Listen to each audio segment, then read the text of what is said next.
Hello everyone, welcome back to my channel. কেমন আছো তোমরা সবাই? আজকে একটা নতুন ব্লগ নিয়ে চলে এসেছি, আশা করি তোমাদের খুব ভালো লাগবে। দিনটা স্টার্ট হলো ফুচকা খাওয়া দিয়ে। আর ফুচকা আমার কাছে মানে শুধু একটা খাবার নয়, একটা ইমোশন। মানে আমি সব খাবার ছেড়ে দিতে পারি ফুচকার জন্য। ডাক্তার আমাকে ফুচকা খেতে বারণ করেছে, বাট এই খাবারটা আমি ছাড়তে পারছি না। তোমাদের কাদের কাদের ফুচকা খেতে ভালো লাগে কমেন্ট সেকশনে অবশ্যই জানিও। আর আমার ছেলেকেও দেখো খুব খুশি হয়ে গেছে ফুচকা খাওয়া দেখে। আর তারপরেই আমি বেরিয়ে যাব হচ্ছে পুজো, আমাদের সামনে ক্লাবে আজকে ডান্ডিয়া ডান্স আছে, সেটা দেখতে। তার জন্য একটু প্রথমে রেডি হয়ে নিচ্ছিলাম, বুঝতে পারছিলাম না আজকে শাড়ি পরবো না স্যুট, তো ফাইনালি স্যুটই পরলাম।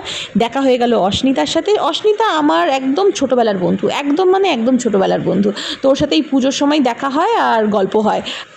এরপরেই আমাদের ডান্ডিয়া ডান্স স্টার্ট হবে, তোমাদেরকে দেখাই এক ঝলক।